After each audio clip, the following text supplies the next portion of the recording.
ভালো। বস বস বস বস।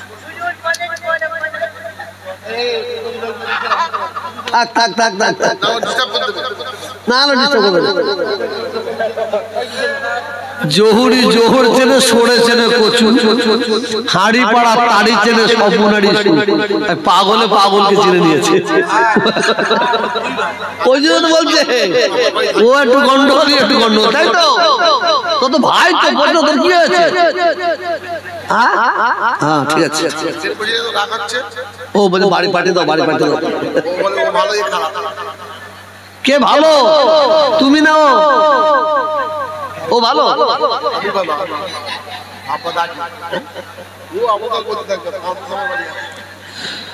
সকলে যাবে।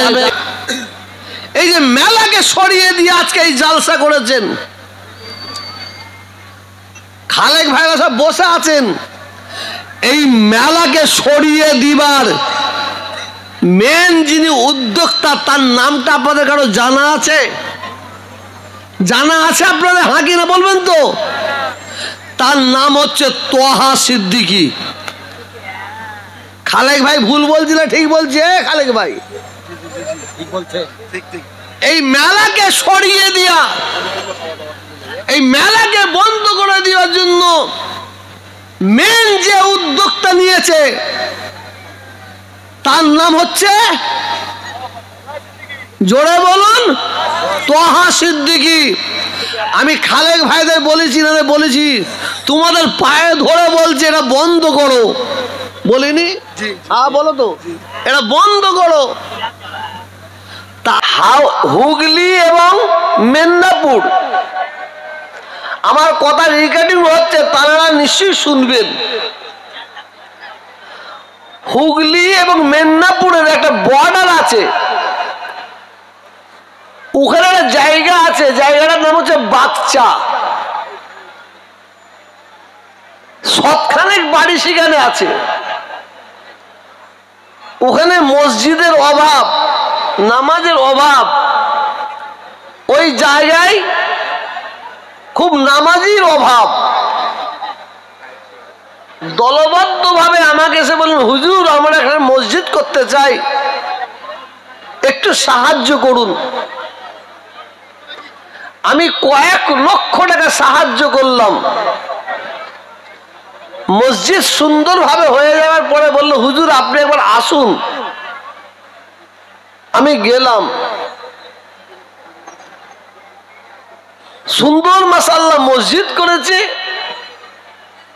বললো হুজুর মসজিদের পাশে একটা ইমামের ঘর দরকার। আমি ঠিক আছে, আমি দেখে নিচ্ছি।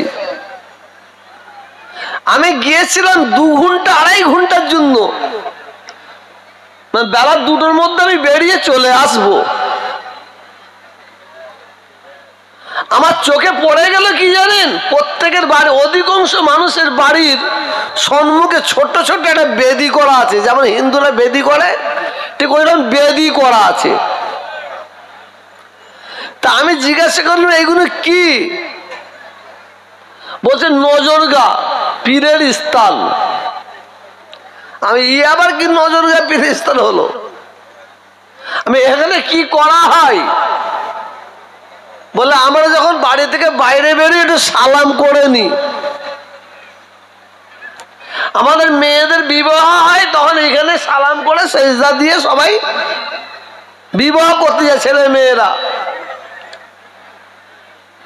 স্কুলের ছেলে মেয়েরা যখন পড়াশোনা করতে যায় ওখানে সালাম করে যায়, আবার এসে সালাম করে। আমি মনে হচ্ছে ই তো শিরক, ই তো শিরক, কিন্তু চলবে না। একে তোমরা ভেঙে উড়িয়ে দাও। সবাই দেখি একে অপরের মুখ চাওয়াচাই করছে, বলছে আমরা ভাঙতে পারবো না। কেন? ভাঙতে গিয়ে যদি কিছু আমাদের ক্ষতি হয়ে যায়, ছেলে মরে যায়, মেয়ে মরে যায়, আমরা মরে যাই, তখন ওরাই ওদের মধ্যে একজন বললো যদি পারেন আপনি ভাঙেন। তো ওখানে কিছু শিক্ষিত ছেলে মেয়ে আছে, গোটাকুড়ি ছেলে মেয়েকে আমি সামনে ডাকলাম, ডেকে বললাম তোরা কি আমার সাথ দিবি? তোরা কি আমার সাথ দিবি? হ্যাঁ হুজুর দেবো। আমি নিয়ে আই শাবল, নিয়ে আই শাবল, নিয়ে আই শাবল দিয়ে ভাঙটারানো করলাম। কিছু কম বেশি 28 থেকে 30টা বেদি ভেঙে চুরমার করে দিচ্ছি। একটা দেখি বড় শান মতন আছে, তাকেও ভেঙে উড়িয়ে দিচ্ছি। একজন দেখি বাড়িতে কবর মতন করে গেছে, তাকেও ভেঙে উড়িয়ে দিচ্ছি। বিশ্বাস করুন, আমার দুটো হাতের তালু ফেটে গিয়েছিল, ফুসা পড়ে রক্ত বেরোচ্ছে, ভেঙে দিয়েছি। তাদের ঘরে নিয়ে বসলাম, বসে অনেক শরীয়ত সম্পর্কে কথা বললাম, তারা খুব খুশি। আজকে সেই জায়গায় গিয়ে দেখি প্রত্যেকটা বাড়ির ছেলে মেয়েরা সব নামাজি হয়ে গেছে। বলুন সুবহানাল্লাহ।